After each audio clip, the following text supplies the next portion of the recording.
Bonjour à tous, bienvenue à cette présentation concernant le premier projet de règlement amendant le règlement sur les usages conditionnels de la municipalité de McMasterville afin d'introduire des dispositions relatives à la zone R1. Donc, cette présentation se fait en format électronique étant donné les circonstances de la COVID-19. Je suis accompagné de M. Sébastien Gagnon, qui est directeur général de la municipalité de McMasterville, ainsi que de Mme Marie-Pierre Tremblay, directrice de l'urbanisme et du développement durable. Alors, Mme Tremblay fera la présentation. Alors, sans plus tarder, je lui cède la parole. Merci beaucoup, M. Dulac. On enregistre cette vidéo aujourd'hui pour vous présenter le premier projet de règlement numéro 407-01-2020 qui amende le règlement sur les usages conditionnels de la municipalité de McMasterville numéro 407 afin d'introduire des dispositions relatives à la zone R1. Au niveau du contenu de notre présentation, on va tout d'abord expliquer pour quelles raisons on ne fait pas d'assemblée de consultation publique aujourd'hui, mais qu'on fait plutôt une consultation écrite. On va expliquer l'objectif du règlement sur les usages conditionnels et les raisons pour lesquelles on souhaite modifier notre réglementation. On va expliquer le contenu du règlement. On va présenter les étapes qui mènent à l'adoption du règlement et on va présenter le processus d'approbation référendaire. Finalement, on va expliquer la procédure pour nous faire parvenir vos commentaires et vos questions. Donc, on a remplacé l'Assemblée publique de consultation par une consultation écrite parce que dans le contexte de la COVID-19, la municipalité a dû adapter ses pratiques en matière de consultation publique. Certaines procédures sont donc remplacées pour éviter les rassemblements, ce qui serait le cas dans le cas d'une consultation publique. On fait donc, dans le cadre de l'adoption du règlement 407-01-2020, une consultation écrite qui va durer 15 jours, du 17 juin au 2 juillet prochain. Le tout tel qu'autorisé dans l'arrêté ministériel 2020-033. Au niveau de la situation actuelle, la municipalité de McMasterville possède déjà un règlement sur les usages conditionnels, mais on souhaite le modifier pour qu'il s'applique à la zone R1, ce qui n'est pas le cas actuellement. Un usage, c'est l'utilisation qui est faite ou qui peut être faite d'un terrain ou d'un bâtiment ou d'une construction. Par exemple, une habitation unifamiliale isolée, une habitation bifamiliale jumelée ou une garderie. Ce sont des usages qui sont différents et qu'on peut autoriser dans différentes zones de la municipalité ou ne pas autoriser. Au niveau du zonage traditionnel, un usage est soit autorisé dans l'ensemble d'une zone ou complètement prohibé. L'objectif d'un règlement sur les usages conditionnels, c'est que, de manière générale, les usages conditionnels visent à permettre, à certaines conditions, qu'un usage soit implanté ou exercé dans une zone qui est déterminée dans le règlement de zonage. Le règlement d'usage conditionnel permet d'autoriser des usages qui sont acceptables pour la population, qui sont compatibles avec le milieu, à la suite d'une procédure d'évaluation qui se fait en fonction de critères qui sont déterminés dans le règlement et sans que ce soit nécessaire de modifier la réglementation à chaque fois. Ça permet d'autoriser certains usages qui sont déterminés dans le règlement d'usage conditionnel en fonction des critères qui sont prévus et pas automatiquement dans l'ensemble de la zone. Au niveau de la procédure d'évaluation d'une demande d'autorisation, c'est qu'une fois que le règlement sur les usages conditionnels est en vigueur, le conseil municipal peut se prononcer sur une demande après avoir préalablement consulté son comité consultatif d'urbanisme.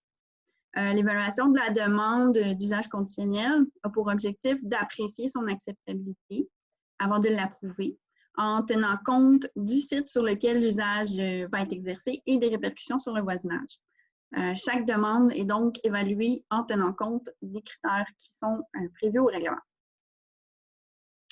Aujourd'hui, on souhaite modifier notre règlement pour qu'il puisse s'appliquer à la zone R1 parce qu'il y a actuellement quelques bâtiments existants qui comportent 5 ou 6 logements dans la zone R1, alors que le zonage actuel permet un maximum de 4 logements par bâtiment dans cette zone-là actuellement. Certains de ces bâtiments-là, de 5 ou 6 logements, ont obtenu des permis de construction de la part de la municipalité avant le 20 juillet 2011. Malgré la délivrance d'un permis, ces bâtiments-là ne sont malheureusement pas en droit acquis. Donc, la municipalité souhaite pouvoir régulariser leur situation. Donc, c'est pourquoi on souhaite changer notre règlement. Le contenu du règlement 407-01-2020, c'est donc de permettre le dépôt d'une demande d'approbation d'un usage conditionnel qui vise à autoriser un usage résidentiel d'au plus 6 logements dans la zone R1, qu'on voit actuellement à l'écran. Donc, ça va environ de la rue Comtois jusqu'à la rue Nobel. C'est situé dans le secteur patrimonial de McMasterville. Donc, vous pouvez voir l'image à l'écran pour avoir plus de détails sur les délimitations de cette zone-là. Et donc, on veut autoriser les usages résidentiels d'au plus 6 logements dans cette zone-là, mais strictement pour les bâtiments qui sont déjà existants, qui comportent déjà 5 ou 6 logements, et pour lesquels il y a déjà eu un permis de construction de délivré avant le 20 juillet 2011. Le règlement de modification 407-01-2020 prévoit certains critères d'évaluation des demandes qui vont pouvoir être déposés dans la zone R1. Au niveau de l'implantation des bâtiments, on parle que le bâtiment doit être implanté conformément au règlement de zonage ou il doit faire l'objet d'une demande de dérogation mineure pour conformer ses marges. L'implantation du bâtiment doit aussi permettre la réalisation d'aménagements suffisants et adéquats pour l'exercice des activités projetées. Au niveau du bâtiment et de l'architecture, on souhaite que l'usage ne nécessite pas d'agrandissement du bâtiment.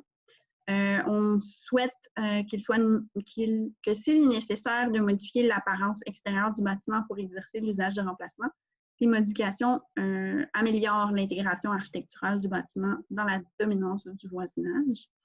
Et on souhaite que l'impact de l'usage conditionnel n'ait pas pour effet de réduire la superficie ou la qualité d'un logement existant.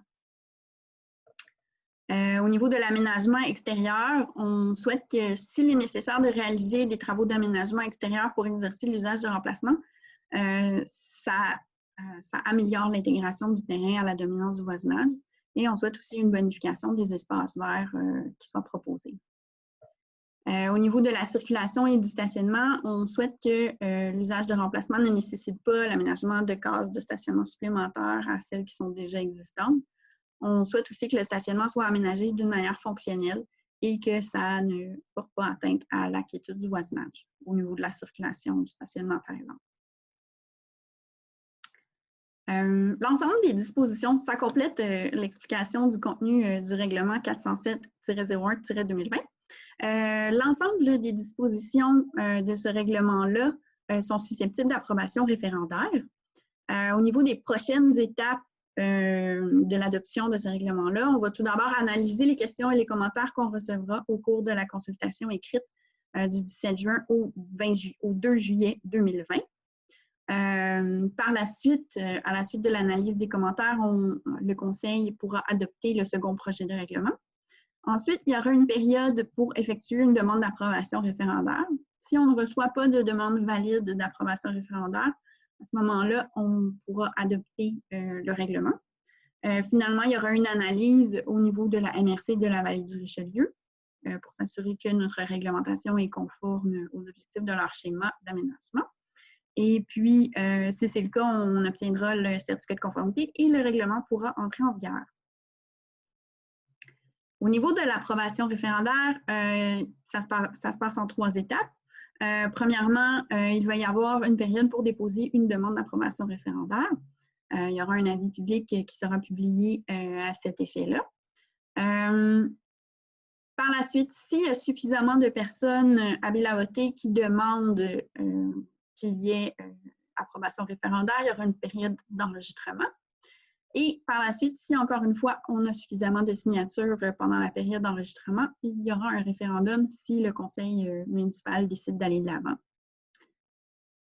avec le projet de règlement.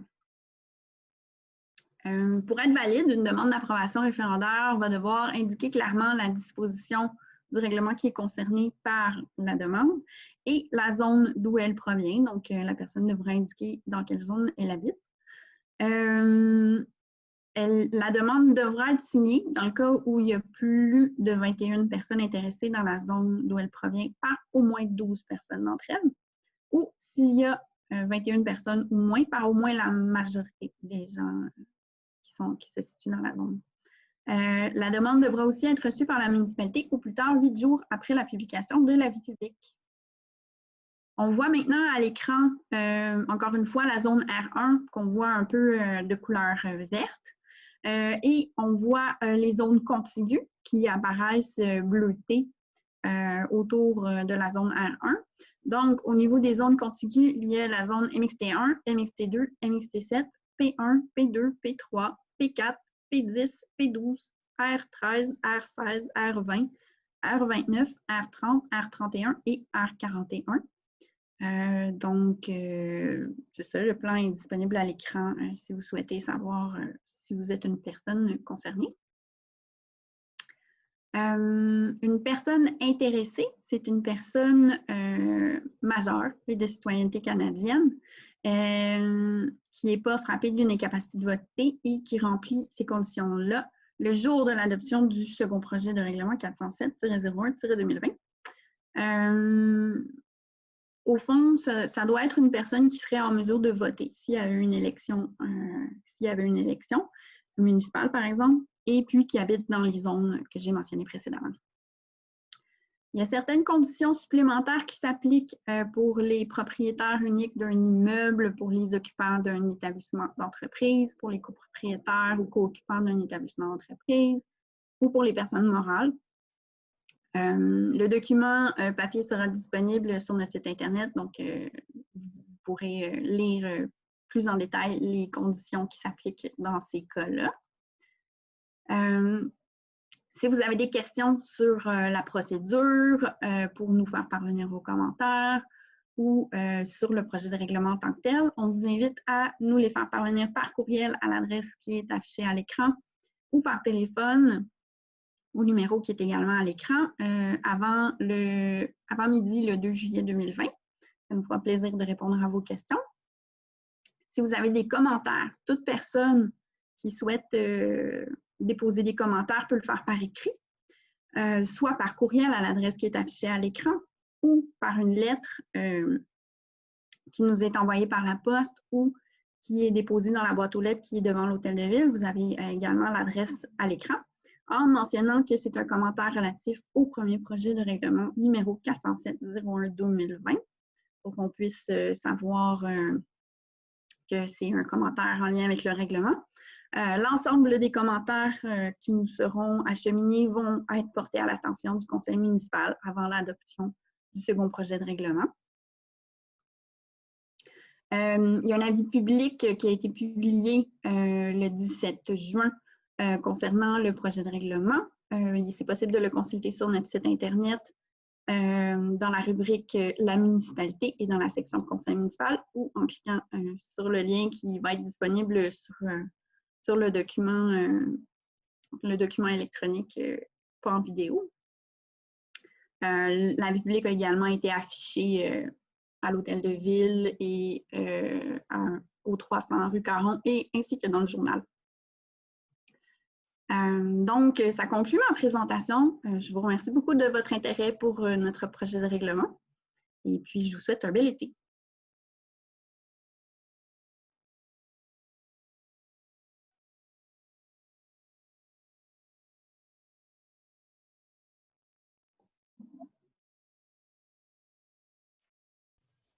Voilà, ça va mieux lorsque le micro est ouvert. Merci beaucoup. Alors, merci, Madame Tremblay. Si jamais vous avez des questions, donc comme le mentionnait Madame Tremblay, c'est à info@commercial-mcmasterville.ca jusqu'au 2 juillet à 16h30. Alors, merci beaucoup de votre intérêt et passez un bel été aussi. Au plaisir.